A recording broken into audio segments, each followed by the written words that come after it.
তারা দামি হবে, দুনিয়াতেও দামি, পরকালেও তারা দামি হবে। 3 নম্বর আয়াত, কেন দামি? কেন দামি? আলেমরা আল্লাহর কাছে দামি কেন?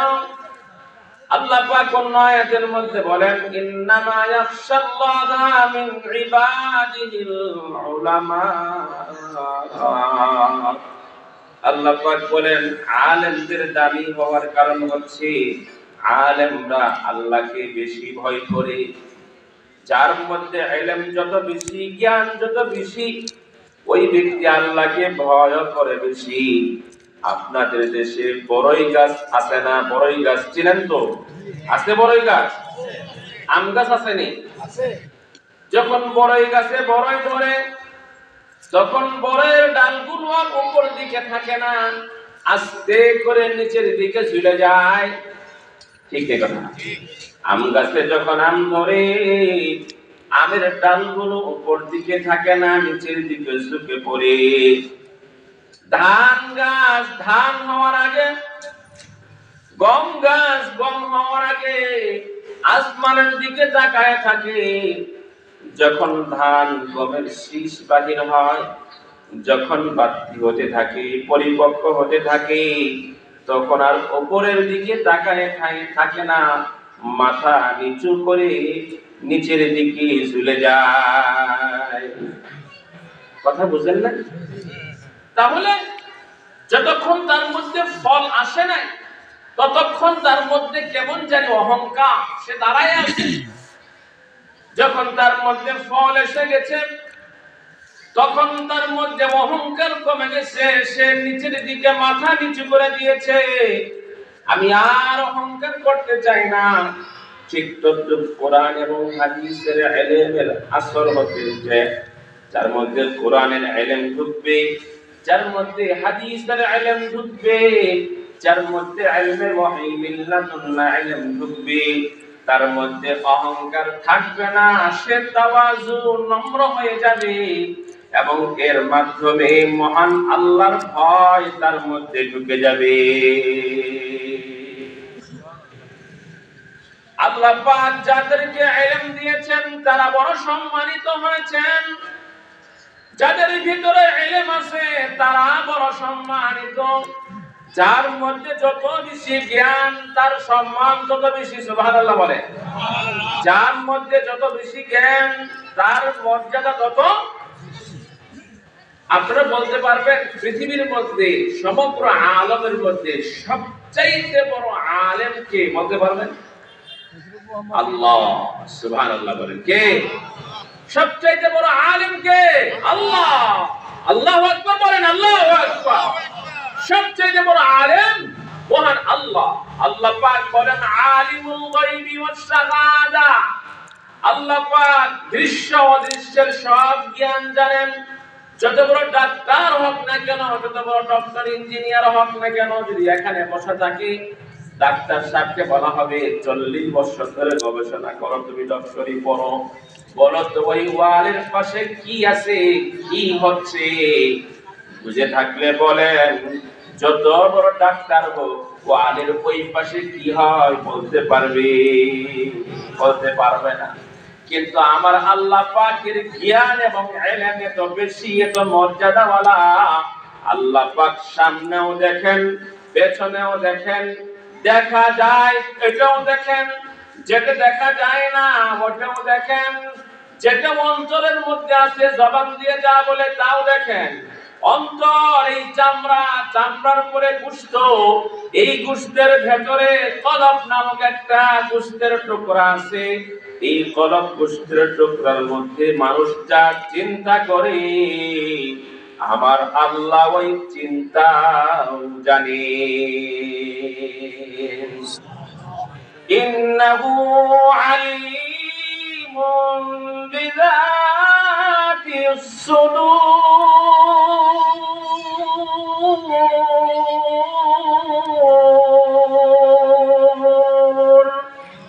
আল্লাহ পাক বলেন, আমি তো অন্তর্যামী, অন্তরের খবর জানি। তুমি মুখে বলো একটা, অন্তরে বলে আরেকটা। আল্লাহ পাক বলেন, দুনিয়ার কেউ জানে না, আমি আল্লাহ কিন্তু ঠিকই জানি। উপরে উপরে সুফিগিরি আর তলে তলে সদরঘাট, এমন মানুষ আমাদের সমাজে আছে না? না, আল্লাহ পাক বলেন দুনিয়ার মানুষকে এর মাধ্যমে ধোঁকা দাও। দুনিয়ার মানুষের সামনে গিয়ে একটা বলো, পেছনে গিয়ে আরেকটা বলো, সে বুঝে না, ধোঁকা খায়। কিন্তু আমি আল্লাহ কিন্তু সামনে পেছনে আগে পরে সব জানি, এই জন্যই তো তিনি আল্লাহ, এই জন্য তো তিনি আল্লাহ। এক পিসা বয়স হয়ে গেছে, মারা যাবে, এখন একজনকে খলিফা বানাবে, তো মুরিদদেরকে বলছে তোমাদেরকে খলিফা বানাবো একজনকে। এখন সবাই দরখাস্ত করছে যে হুজুর আমাকে খলিফা বানান, আমাকে খলিফা বানান, আমাকে গদিনিশে বানান। হুজুর তো বেচারা কাকে বানাবে? হুজুর একটা পরীক্ষা দিলেন, একটা পরীক্ষা নাও, যারা পরীক্ষায় পাস করবা তাদেরকে আমি খলিফা বানাবো। পরীক্ষাটা হচ্ছে তোমরা যার যার বাড়িতে চলে যাও, বাড়িতে গিয়ে সুন্দর একটা মুরগি জবাই করে আগামীকাল আমার কাছে হাজির করবা। তবে শর্ত হলো যে মুরগিটা জবাই করবা এমন জায়গায় গিয়ে জবাই করবা যেখানে কেউ না দেখে, কেউ যেন দেখতে পারে না। এই শর্ত দেওয়ার পরে মুরিদরা যার যার বাড়িতে গেছে, বাড়িতে গিয়ে কেউ বা বাতি বন্ধ করে, দরজা জানালা বন্ধ করে ঘরের মধ্যে জবাই করেছে, কেউ বা পানির নিচে ডুব দিয়ে জবাই করেছে, কেউ বা পাহাড়ের চূড়ায় উঠে জবাই করেছে, কেউ বা অন্ধকারের মধ্যে জবাই করেছে, বাতি নিভিয়ে জবাই করেছে, যাতে করে কেউ না দেখে। সবাই জবাই করে পরের দিন বিশ্বের দরবারে সব জবাই করা মুরগি হাজির, মুরগির স্তূপ হয়ে গেছে। আরেক মুরিদ মুরগি জবাই না করে আস্ত জেতা মুরগি নিয়ে হাজির হয়ে গেছে। বিশ্বাস জিজ্ঞাসা করছে, ও মুরিদ, সব মুরিদরা মুরগি জবাই করে নিয়ে আসছে, বলছি জবাই করে নিয়ে আসার জন্য, তুমি কেন জবাই করে নিয়ে আসো নাই? মুরিদ বলছে হুজুর আপনি বলেছিলেন এমন জায়গায় জবাই করার জন্য যেখানে কেউ না দেখে। আমি যখন ঘর বন্ধ করলাম, দরজা বন্ধ করলাম, জানালা বন্ধ করলাম, বাতি বন্ধ করলাম, ঘরের ভেতরে কেউ নাই। যখন পানির নিচে ডুব দিলাম, যেখানে কেউ নাই, সিসি ক্যামেরা নাই, মানুষ নাই, বকুনা পশু নাই, কিছুই নাই, পাহাড়ের চূড়ায় উঠে গেছি, সেখানেও কেউ নাই দেখার মতো।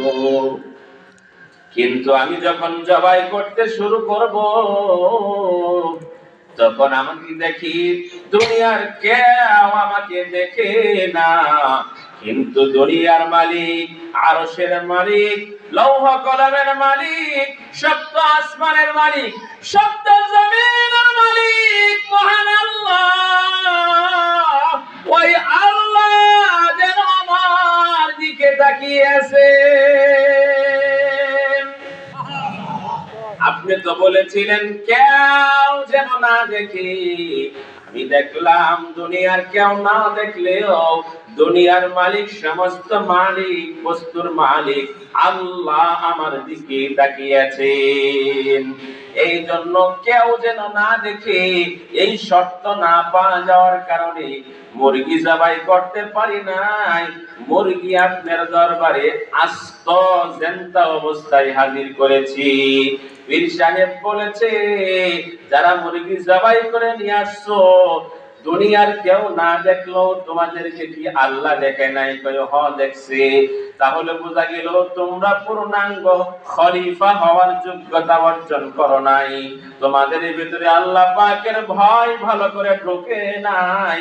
আমার যে মুরিদটা মুরগি জবাই করতে পারে নাই, এই জন্য যে আল্লাহ তার দিকে তাকিয়ে আছে। ওয়া হুয়া মাআকুম আইনামা কুনতুম, আল্লাহ বলেন তুমি যেখানে, তোমার মালিক সেখানে। তুমি পাহাড়ের চূড়ায় গিয়েছো, কেউ নাই, কেউ নাই, পুলিশ, মিডিয়ার, র্যাব, সিসি ক্যামেরা কিছুই নাই।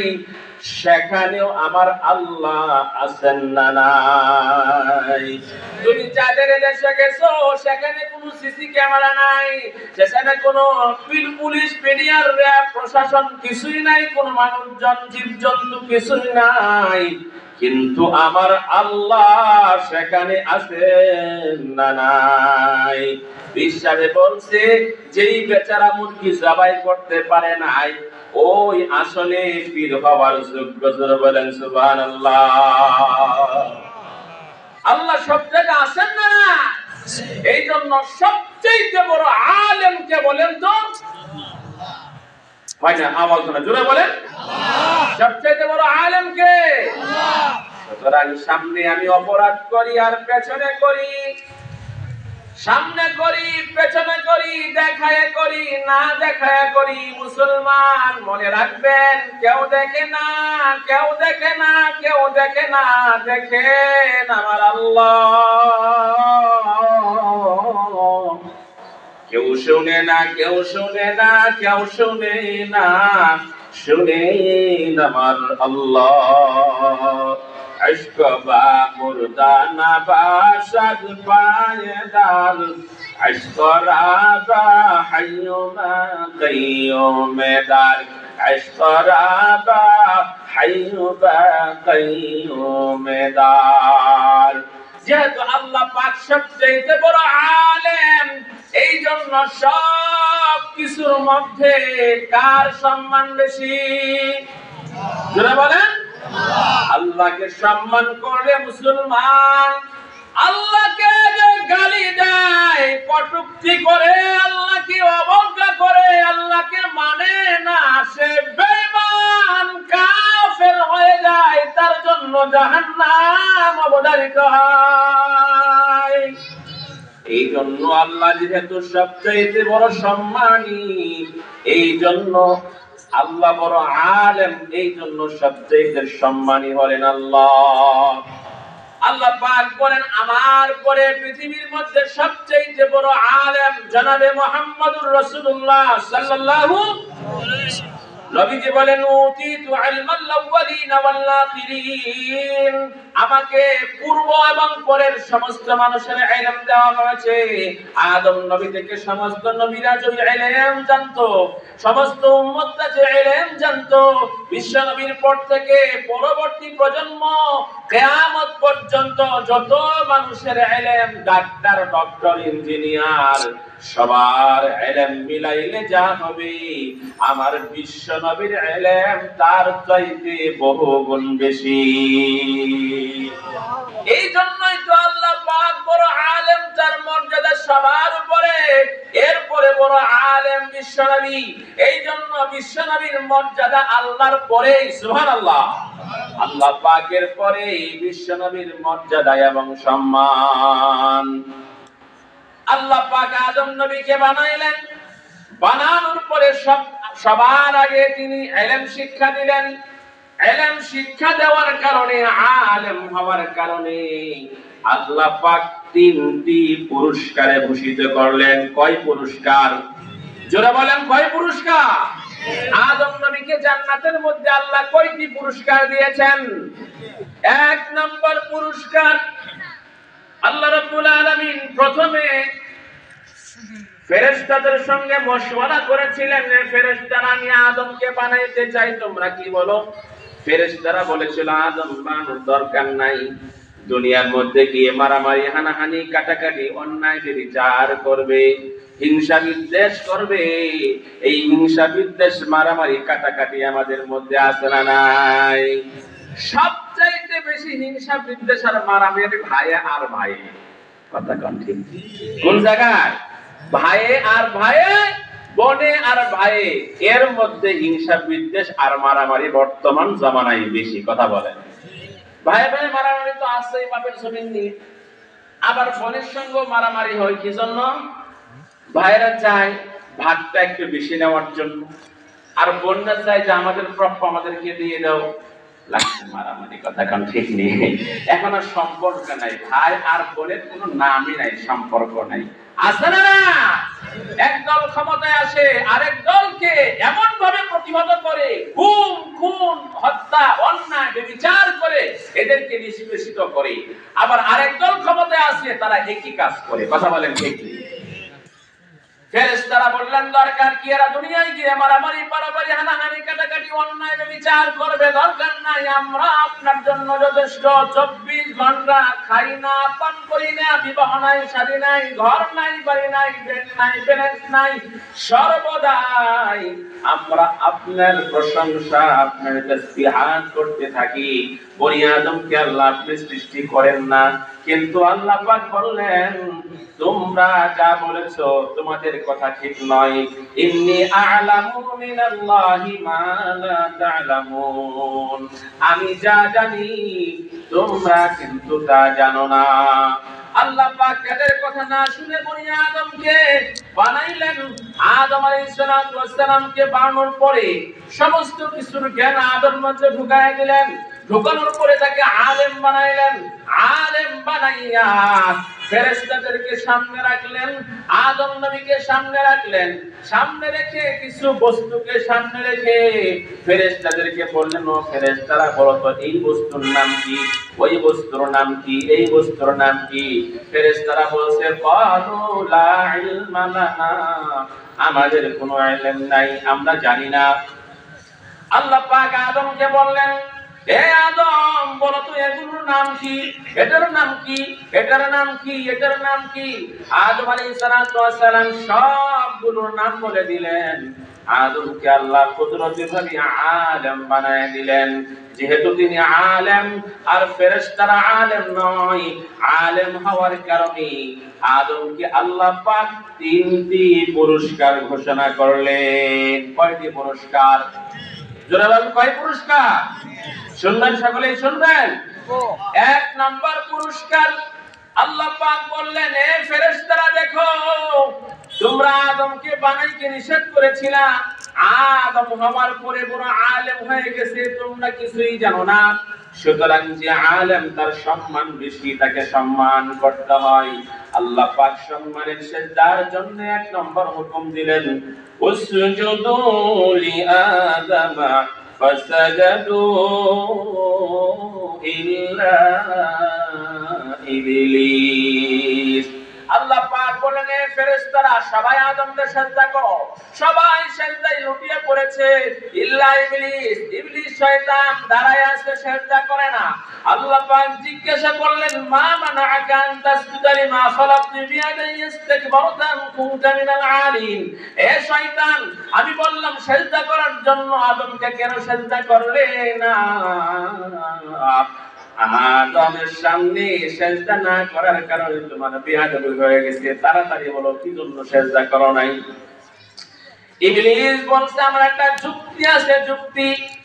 খালাকতানি মিন নার ওয়া খালাকতাহু মিন তিন। আল্লাহ তুমি আদমকে বানাইছো মাটি দিয়ে, মাটির অবস্থান নিচের দিকে, উপরের দিকে ফিকে মারলেও মাটি নিচের দিকে পড়ে যায়। আর আমি ইবলিসকে বানাইছো আগুন দিয়ে, আগুনের প্রভাব হচ্ছে উপরের দিকে যায়, নিচে আগুন জ্বালাইলেও নিচের দিকে যায় না। আগুন কোন দিকে যায়? উপরের দিকে যায়। যে উপরে থাকে তার সম্মান বেশি, যে নিচে থাকে তার সম্মান কম। সুতরাং আমি ইবলিসের সম্মান বেশি, আদমের সম্মান কম। আমি অসম্মানিত ব্যক্তিকে সম্মানিত ব্যক্তি কখনো সম্মান করতে পারে না। ইবলিস আল্লাহর হুকুমের সামনে যুক্তি পেশ করে। আল্লাহর হুকুমের সামনে কি পেশ করে? যুক্তি। আল্লাহর হুকুমের সঙ্গে সামনে যুক্তি পেশ করা জায়েজ নাই। কি নাই? জায়েজ নাই। আল্লাহ বলেন ফজরে যখন আযান হবে নামাজ পড়তে হবে, মহিলাদেরকে পর্দা করতে হবে। এখানে কোনো যুক্তির সুযোগ নাই। আল্লাহ বলেন 4 ওয়াক্ত নামাজ না পড়লাম, ফজরের সময়, ঘুমের সময়, আরামের সময়, ঠান্ডার সময় উঠে ঠান্ডা পানিতে ওযু করে নামাজ পড়া, এটা কথা। আল্লাহ ফজরের নামাজটা নাই দিতা, কথা কোন ঠিক নেই। এই যুক্তি চলবে? আল্লাহ পাক বলেন ওয়ালাউ আলকা মাআযিরা, কিয়ামতের ময়দানে কাফের বেঈমানরা যুক্তি পেশ করবে, উযর পেশ করবে, আল্লাহ এই কারণে ওই কারণে তোমার ইবাদত বندگی করতে পারি নাই, তাওহীদ এবং রিসালাতকে গ্রহণ করতে পারি নাই। আল্লাহ বলবেন তোমাদের উযরের কোনো গ্রহণযোগ্যতা নাই। কথা বলেন ঠিক নেই? মা আগনা আন্নী মালিয়া হালাকা আন্নী সুলতানিয়া খুযুহু ফাগুল্লুহু সুম্মাল জাহিম সাল্লুহ। আল্লাহ পাকের সামনে দুনিয়ার রাজা বাদশারা, টাকা পয়সাওয়ালারা, ক্ষমতাওয়ালারা আল্লাহ পাকের সামনে যখন দাঁড়াবে তারা এতিম হয়ে যাবে। দুনিয়ার ক্ষমতা কোনো কাজে আসবে না, দুনিয়ার টাকা পয়সা কোনো কাজে আসবে না, দুনিয়ার ভাব গাম্ভীর্যতা কোনো কাজে আসবে না, দুনিয়ার কোনো কিছুই কাজে আসবে না। কাজে আসবে দুই জিনিস, ইলম আর আমল। ওই জিনিস কাজে আসবে বলেন তো, জোরে বলেন। ইলম আর আমল দুই জিনিস আল্লাহ পাকের দরবারে কাজে আসবে, আর সবগুলো বেকার হয়ে যাবে, কোনো কাজে আসবে না। আদম আলাইহিস সালাতু ওয়াস সালামকে ফেরেশতারা সিজদা করলো, আল্লাহর হুকুম মানলো, আলেমকে সম্মান করলো। এই দুই কাজ করার কারণে ফেরেশতা হয়ে গেল। আর ইবলিস আদম আলাইহিস সালাতু ওয়াস সালামকে, আলেমকে সম্মান করে নাই, আল্লাহর হুকুম মানলো না, আলেমকেও সম্মান করলো না। এই জন্য আল্লাহ বললেন ফাখরুজ মিনহা ফাইন্নাকা রাজিম। তুমি আমি আল্লাহর হুকুম মানো নাই, আলেমকে শ্রদ্ধাও করো নাই, সুতরাং তুমি আমার এই দরবারে থাকার যোগ্যতা হারিয়ে ফেলেছো। ফাখরুজ মিনহা ফাইন্নাকা রাজিম, তুমি জান্নাত থেকে বের হয়ে যাও, তুমি রাজিম মারজুম মালউন, কিয়ামত পর্যন্ত তুমি মালউন অবস্থায় থাকবা, আর তোমার জন্য অনন্ত অসীমকালের জাহান্নাম, কোনদিন তোমার জন্য জান্নাতের গ্রাণও ভাগ্য জুটবে না। তাহলে আদম আলাইহিস সালাতু ওয়াস সালাম আলেম হওয়ার কারণে তিন পুরস্কার পাইলেন। প্রথম পুরস্কার, সমস্ত ফেরেশতাদেরকে দিয়ে আল্লাহ পাক সিজদা করাইলেন। যারা সিজদা করছেন আলেমকে তারা ফেরেশতা হয়ে গেছেন, আর যারা আলেমকে সিজদা করে নাই তারা শয়তান হয়ে গেছেন। কথা বলেন ঠিক নেই? এখনো ওই শয়তানের দল পৃথিবীতে পরস্পরায় যুগের পর যুগ শয়তানের দূষর, শয়তানের দল আমরা দেখতে পাই, যারা শীতাত নিয়ন্ত্রিত কক্ষের মধ্যে বসে আলেমদের বিপক্ষে কথা বলে, মাদ্রাসার বিপক্ষে কথা বলে, কোরআনের বিপক্ষে কথা বলে, মহিলাদের হিজাব, পর্দা, বুরকা এর বিপক্ষে কথা বলে, তারাই হচ্ছে ওই শয়তানের দূষর। কথা বলেন ঠিক নেই? তারা মূলত এই সমস্ত কথাবার্তা বলে আমাদের বাংলার জমিন থেকে ইসলাম এবং মুসলমানদেরকে সরাইয়ে দিতে চায়, দূর করতে চায়। কথা ঠিক নেই? আমরা তাদেরকে পরিষ্কার ভাষায় বলতে চাই, যতদিন পর্যন্ত পূর্ব দিগন্তে সূর্য উদয় হয়ে পশ্চিম দিগন্ত অস্ত যাবে, যতদিন পর্যন্ত বাংলার আবহাওয়া চালু থাকবে, যতদিন পর্যন্ত বাংলার জমিন থেকে গাছ পাতা তরুলতা উদ্গত হবে, যতদিন পর্যন্ত পৃথিবীর মানচিত্রে বাংলাদেশ নামক দেশ থাকবে, ততদিন পর্যন্ত বাংলাদেশ থেকে ইসলামকে বিদায়ী করা সম্ভব হবে না। কথা বলেন ঠিক নেই? বরং যারা ইসলামের উপর কালো হাত উঠাবে, বিশ্ব মুসলিম ঐক্যবদ্ধ হয়ে তাদের কালো হাত আর বিশ্বাসকে ভেঙে দিবে। কথা বলেন ঠিক নেই? আমরা ওই সমস্ত নাস্তিকদের বিরুদ্ধে শাপলা চত্বরে রক্ত দিয়েছি, বিভিন্ন সময় আমরা জীবন দিয়েছি, রক্ত দিয়েছি। ইসলামের ইতিহাস খুঁজলে দেখা যায় সাহাবা আজমাইন থেকে শুরু করে ১,৫০০ বছর পর্যন্ত অসংখ্য অগণিত উলামায়ে কেরাম, তাওহীদি জনতা ইসলাম রক্ষার্থে, কোরআন রক্ষার্থে, রাসূলের পবিত্র রিসালাত রক্ষার্থে তারা রক্ত দিয়ে এসেছেন, জীবন দিয়ে এসেছেন। হে যুবক, হে বৃদ্ধ, যদি আবার কখনো রাজপথে না রাখে কোরআনে কারীমের ইজ্জত রক্ষা করার জন্য, রাসূলের রিসালাত কোরআন এবং মুসলমানদের ইসলামকে রক্ষা করার জন্য আপনারা যদি রাজপথে না গেছে, কে কে তৈরি আছেন জীবন দেওয়ার জন্য, রক্ত দেওয়ার জন্য? হাত তুলে দেখান, হাত তুলে দেখা। নারায়ে তাকবীর, নারায়ে তাকবীর।